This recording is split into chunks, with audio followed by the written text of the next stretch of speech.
O Senhor esteja convosco. Ele está no meio de nós. Proclamação do Evangelho de Jesus Cristo segundo Marcos. Glória a vós, Senhor.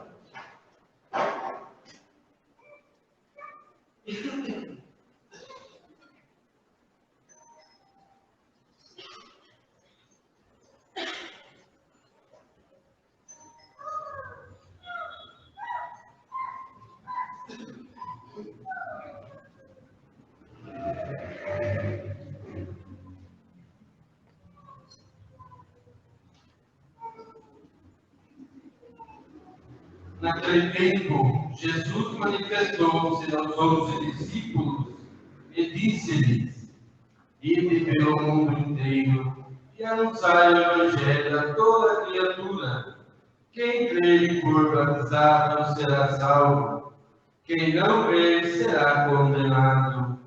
Os sinais que acompanharam aqueles que creram serão estes: expulsarão demônios em meu nome, falarão novas línguas, se pegarem em serpentes, ou beberem algum veneno mortal, não lhes fará mal algum. Quando impuserem as mãos sobre os doentes, eles ficarão curados. Palavra da salvação. Glória a vós, Senhor.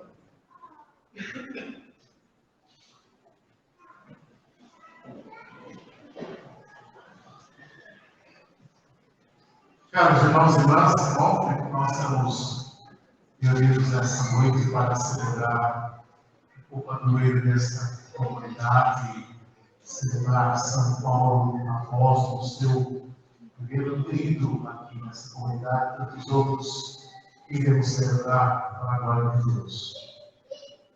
Quero comentar um pouquinho com vocês sobre alguns passos de São Paulo apóstolo até a sua conversão e depois alguns outros passos depois da sua conversão. Mas vale adiantar aquilo que eu já disse mais ou menos. Existe um Paulo antes e existe um Paulo depois do encontro com o ressuscitado.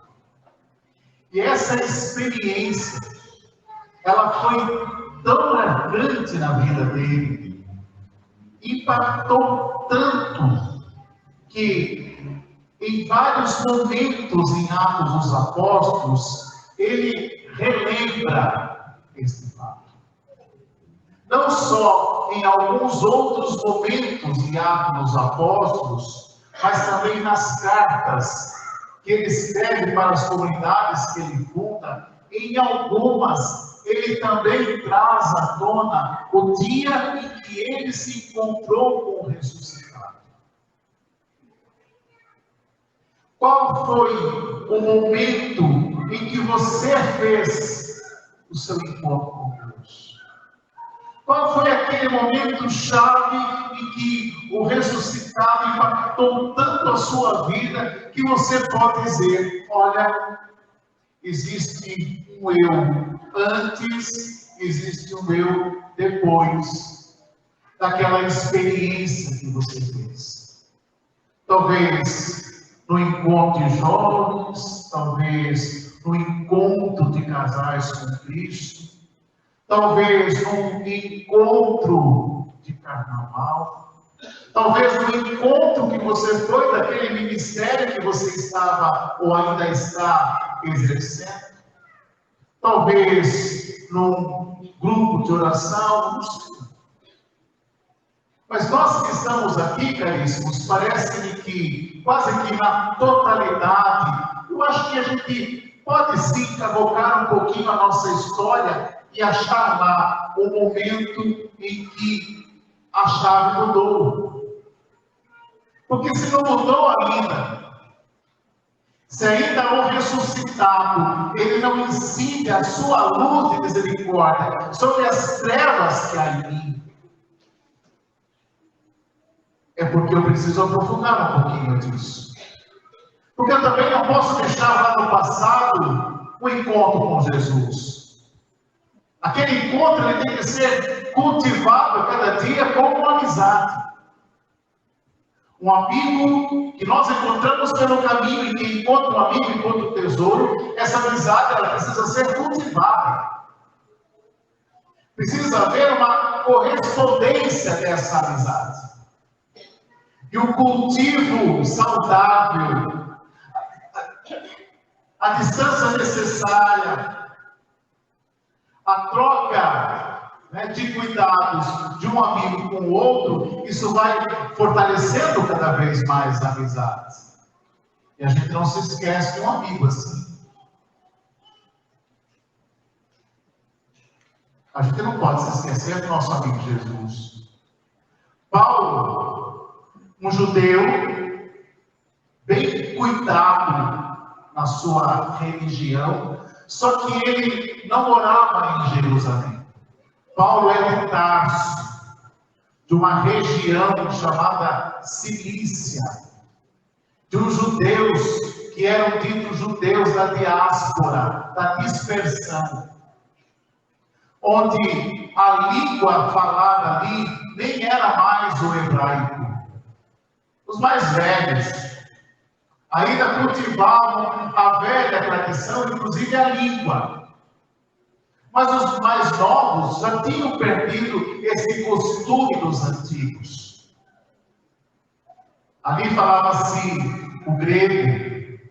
Tanto é que precisou uma tradução do Antigo Testamento, da Torá, do Pentateuco, de alguns livros litúrgicos. Não só litúrgicos, mas inspirados. Houve a necessidade de uma tradução do hebraico para o grego, porque os mais jovens não sabiam o hebraico, como que vai ler a palavra? Numa tradução chamada Septuaginta. Era essa a realidade de Paulo. Muito provavelmente, os pais, a família, ele mesmo, com uma pequena empresa onde se fazia tendas. Uma família abastada, porque ele também tem uma cidadania judaica, hebraica, e ele tem uma cidadania romana. E tendo a possibilidade de aprofundar os seus estudos, os pais o mandam para Jerusalém. Paulo nasceu mais ou menos 4, 5 anos depois do nascimento de Cristo. Portanto, 4, 5 anos mais novo do que Cristo Jesus. Ele é enviado a Jerusalém para uma boa escola tradicional de Jerusalém, Gamaliel, e lá ele aprofunda os seus estudos. Ele volta às tradições antigas. Isso vai forjando cada vez mais um Paulo fiel, um Paulo duradouro, um Paulo que, pela sua experiência espiritual, mas também pela sua experiência do conhecimento da palavra, vai se aprofundando no conhecimento de Deus. Irmãos, não tem como nós nos aprofundarmos no conhecimento de Deus sem a palavra do próprio Deus. Nós precisamos conhecer a palavra, porque a palavra é a revelação do próprio Deus. E talvez é na Santa Missa que nós tenhamos a maior possibilidade de termos contato com essa palavra, porque ela é proclamada para nós. Na nossa organização litúrgica do dia a dia, os 2 finais de semana, nós sempre temos uma leitura do Antigo Testamento, uma leitura do Novo Testamento, um salmo e um evangelho. Seguindo um calendário litúrgico, já comentei isso aqui com vocês, seguindo o calendário litúrgico, como nós estamos este ano, nós temos a possibilidade que nas nossas missas dominicais nós temos contato com mais ou menos 80, 90% dos evangelhos. Olha que beleza! Hoje, com os meios de comunicação que facilitam também com que essa palavra chegue de maneira muito mais rápida e muito mais fácil nas nossas casas. É claro que nesse todo a gente tem que fazer algumas separações aqui. Né? Não é todo mundo que fala da palavra de Deus que fala da palavra de Deus. Vamos ter cuidado com esses pregadores aí. Mas nós temos as nossas redes católicas, nós temos as missas que nós podemos assistir no sofá da nossa casa, mas sem substituir de maneira alguma pela presencial, pela missa dominical, podendo estar nessa missa. Paulo, depois desses estudos, volta mais um pouquinho para Tarso. Depois de algum tempo, volta novamente para Jerusalém e ele participa do apedrejamento do primeiro mártir que nós temos, que é um diácono. Primeiro que morre é o diácono, graças a Deus. O padre morre depois, né? Mas o diácono morre primeiro. Então, se houver um levante nesse nosso país, nesse nosso mundo, eu fico tranquilo, enquanto o diácono morrer, eu morro. Diácono Estevão. Paulo, ele participa indiretamente desse apedrejamento, porque é assim que o diácono morreu. A morte por lapidação, assim. Ele fica ali segurando os despojos, as vestes daqueles que assassinaram o diabo. Isso, caríssimos, vai fazendo fervilhar dentro dele um ódio pelos cristãos. A palavra de Deus chega a dizer que Paulo só respirava ódio contra os cristãos. Hoje também acontece isso. Tem muitos Paulos antes da conversão perseguindo a igreja. Tem muitos por aí respirando ódio contra os cristãos e assassinam os cristãos simplesmente por seguirem a Cristo Jesus.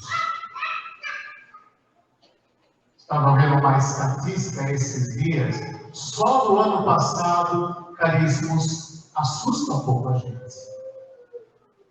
Essas informações não chegam. Até porque essa mídia que está aí é totalmente pagã, paganizada. Que distorce aquilo que é religioso.